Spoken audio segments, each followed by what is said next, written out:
कान में कर दे और भागवत का एक अक्षर अगर कान में पड़ जाए तो समझो उतना ही फलदायक माना जाता है, उतना ही पुण्य माना जाता है। ऋग्वेद में लिखा महोमोडम सरस्वती प्राचेतना थियो विश्वा विराजित। भगवान की कथा सुनने से, सज्जन लोगों की संगत करने से, गरीबों को दान करने से, गौदान, कन्यादान, अन्नदान, आत्मा पवित्र होती है। मनुष्य संसार के आवागमन से मिट जाता है। भगवान की कथाएं बड़ी पावन है, भी मन लगाकर के भगवान की कथाओं को सुना जाए, क्योंकि मनुष्य को इस कलयुग में भगवान की कथा और गंगा तो ही वो पावन बताया है। गंगा नहाने से मनुष्य के पाप करते हैं और भगवान की कथा सुनने से मनुष्य का उद्धार होता है। ये शरीर परीक्षित जी बार-बार नहीं मिलता है। पूर्व जन्म में पता नहीं हम लोगों ने भगवान का कितना भजन किया होगा, तब ये मनुष्य का शरीर दिखा। गोस्वामी तुलसीदास जी लिखते हैं मानस में, क्या लिखते हैं?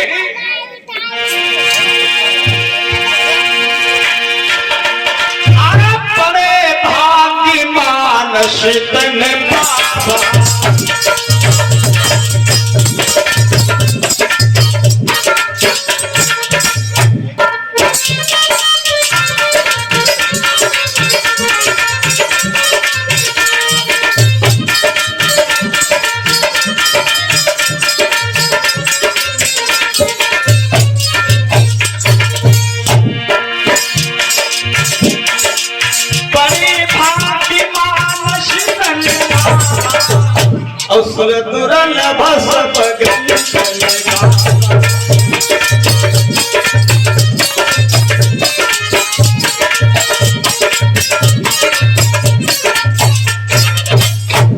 गोस्वामी जी ने लिखा कि बड़े भाग्य मानस तन पावा असुर दुर्लभ सब ग्रंथन गावा। सुर माने देवताओं को भी ये शरीर दुर्लभ।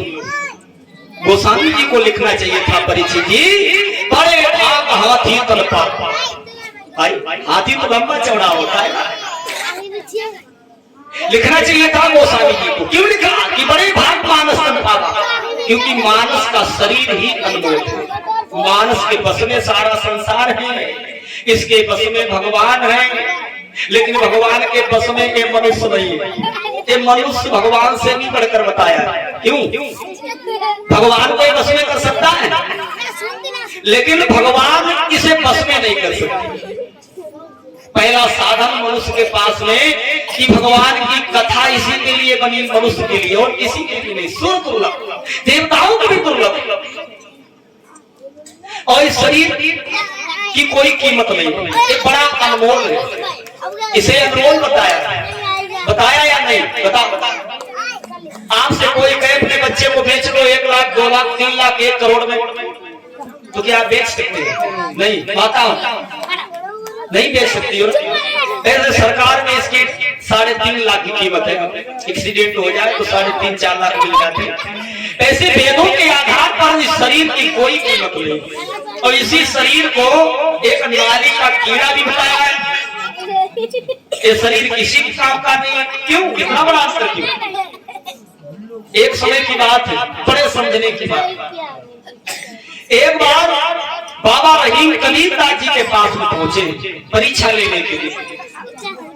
कबीर का रहीम की परीक्षा हो जाए। रहीम ने कहा कबीर की परीक्षा। दोनों महात्मा माने जाने हुए थे।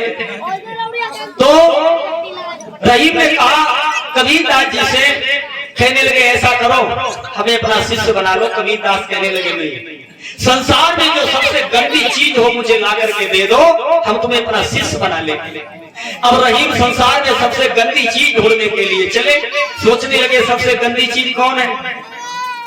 हाँ, झाड़ू। झाड़ू तो सबसे गंदी होती है संसार में। तो झाड़ू को जब उठाना चाहा तो झाड़ू से आवाज आई, ए रहीम खबरदार, चोरा मरो। अरे मैं गंदी नहीं हूं, मैं घर आंगन द्वार की सफाई ना करूं सारा संसार गंदा हो जाएगा। झाड़ू को वही छोड़ दिया। सोचने लगे संसार में अब कौन सी गंदी चीज बची। हाँ चलो देखते हैं। एक खेत में पहुंचे तो देखा एक खड्डी पड़ी हुई है। खड्डी किसकी थी? मनुष्य की। सोचने लगे ये किसी काम की नहीं है। संसार में सबसे गंदी कौन है? खड्डी। बहुत दूर से लोग निकलते। चलो इसी को उठा ले। जब खड्डी को उठाना चाहा तो खड्डी से आवाज आई, खबरदार चूना मार। ये भी चिल्ला रही। खड्डी कह रही है सुन, मैं गंदी नहीं हूं, हमसे ज्यादा तू गंदा है, क्योंकि हमें गंदा बनाने वाला तू ही है। खड्डी कहती है सुन, जब मुझे रसोई में पकाया गया, खड्डी क्या कहती है? जब मुझे रसोई में पकाया गया, जब मुझे थाली में सजाया गया तो मेरे अंदर से सुगंध आ रही थी। अरे मनुष्य, तुझे बहुत जोर से भूख लगी थी, तूने मुझे खा लिया और तेरे पेट में गई। एक रात में रुकी तेरे पेट में, और एक रात की मैंने तेरी संगत कर ली, और एक रात की संगत में मुझे इतना गंदा बना दिया। खड्डी कहती है 2-4 रात अगर रुक जाती तो पता नहीं हमारा हाल क्या होता। रहीम कहने लगे वास्तव में इस खड्डी को गंदा बनाने वाला मनुष्य है और कोई। अरे इससे तो अच्छा पशु है जिसका हम दूध खाते हैं, जिसका हाड़ भी काम में आता है, जिसकी खाल भी काम में आती है, जिसका गोबर भी काम में आता है। अरे तुम्हारा तो गोबर भी नहीं काम में आता। बता, तुम्हारा गोबर किसी के काम का है? जानवर के गोबर से आग लीपा जाता है, तुम्हारे गोबर से लीप दिया जाए तो नहीं। फिर तुम्हारे शरीर का कोई अंग ही काम में नहीं आता। तुलसीदास को तो लिखना चाहिए था कि बड़े भाग पशु तन पावा, लेकिन क्यों लिख दिया बड़े भाग मानस तन पावा? इसलिए लिख दिया कि मनुष्य के पास में केवल एक ही साधन है, भगवान की प्राप्ति कर सकता है, बस भवसिंह से पार हो सकता है। इसीलिए लोगों, भगवान का नाम लेना चाहिए हर मनुष्य को। भगवान ये नहीं कहते आप बैरागी बन जाओ, आप महात्मा बन जाओ, पूरे दिन हमारा ही नाम जपते रहो। भगवान कहते टाइम मिले, एक घड़ी आधी घड़ी याद में पुनिया, थोड़ा टाइम मिल जाए भगवान का नाम ले लो। एक हमारा भक्त था, उसे कभी टाइम नहीं मिलता था, खेती किसानी करता था तो टाइम कम मिलता था, तो लोटा लेके नहीं दिशा मैदान में जाते, तो राम राम राम राम सीताराम। नारद ने देखा बाजीबा ये हमारे भगवान के नाम को दूषित कर रहा है, एक लाख पीछे से मारी और नारद चले गए। क्षीर सागर में पहुंचे, विष्णु भगवान शेष सैया पे कराने लगे। नारद पूछने लगे प्रभु क्या बात है? बात कुछ नहीं, नारद आप तुमने मेरे पीठ में लात मारा, इसीलिए हमारी पीठ में दर्द हो रहा है। अरे भगवान कैसी बात करते हो? हाँ तुमने मेरे पीठ में लात मारी। कब? मेरा भक्त मेरा नाम ले रहा था, तुमने उसके पीठ में लात मारी, वो उसके नहीं, वो मेरे पीठ में आकर के लगी। नारद बोले प्रभु हमें यही नहीं समझ में आया कि तुम्हारे भक्त दुनिया में कैसे कैसे। भगवान कहने लगे नहीं, देखो हमारा भक्त चाहे स्नान करे या ना करे, क्योंकि हमारा नाम ही पवित्र है। चाहे जब भगवान का नाम ले लो, भगवान ये भी नहीं कहते कि रात दिन हमारे ही नाम लेते रहो। भगवान कहते हैं हमारा बिल्कुल नाम ना लो, हमारा नाम रात दिन अगर जपोगे माला लेकर के तो खाओगे क्या? क्यों भाई? घर में भगवान का पूरे दिन नाम जपो बैठकर। देखे भगवान खेती करेंगे या गेहूं काट के दे जाएंगे, बाजार जाएंगे, क्या क्या करेंगे? नहीं, यहाँ पर तुलसीदास लिखते हैं क्या कि कराम प्रधान विष्णु रचिता और जो जश कीन तैसे परिछा।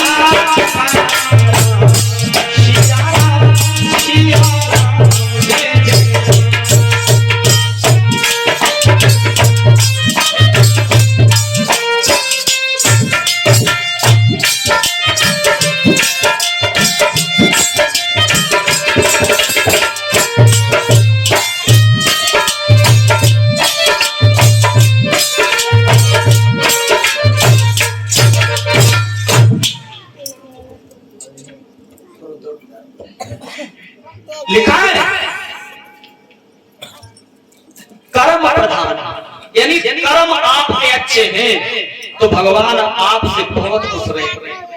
भगवान का नाम रात दिन ले, अगर कर्म बढ़िया नहीं है तो कुछ फल निकलने वाला नहीं है। भगवान का नाम बिल्कुल ना ले, कर्म अगर अच्छे हैं तो मनुष्य से भगवान बहुत खुश रहते। कर्म प्रधान विश्व रचना का, कौतिक करो बढ़ावो शाखा, वही महेंद्र राम रचना। भगवान कहते हैं अपने से बड़े का सम्मान, गुरु का सम्मान, माता पिता का सम्मान, और भगवान की कथा, सज्जन लोगों की संगत, और गरीब को भोजन, बस मनुष्य के पास में। और आप लोगों ने देखा होगा, लोगों जिनके कर्म अच्छे हैं वो लोग गरीब से जो फकीर थे वो रंग बन गए, राजा बन गए, और जो लोग गली में सीना तान की तरह, शेर की तरह चला करते थे वो आज मिट्टी में मिल गए। हमारे देखते देखते पता नहीं कितने लोग। तो कर्म अगर अच्छे हैं तो भगवान आपको सद्बुद्धि प्रदान करेंगे। ज्यादा तो नहीं बोलेंगे, आज पहला एक भजन बोलेंगे, उससे आगे का प्रसंग आप लोग सुन रहे थे, उसके आगे का प्रसंग सुनेंगे। पहले दिन की कथा में ज्ञान वैराग्य धुंधकारी महाराज परीक्षित का जन्म, और कल से आप लोग विस्तार से कथाओं को सुनेंगे, और जो भी बताएंगे वो ही कथा सुनाएंगे।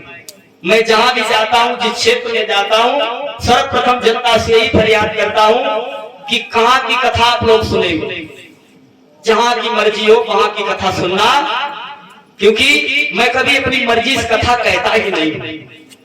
चाहे भागवत कथा सुनना, राम कथा, चाहे महाभारत, चाहे वेद कथा, चाहे कुछ भी, जो भी आपकी इच्छा हो। आखिर में अंत में ये ना मुझे शिकायत मिले कि शास्त्री आए थे कि ये कथा नहीं सुनाई या मैंने वो सुन नहीं पाई, शिकायत नहीं होनी चाहिए। कल से लीला भी आप लोग देखेंगे रात्रि में, आज प्रथम दिवस था, ठीक है।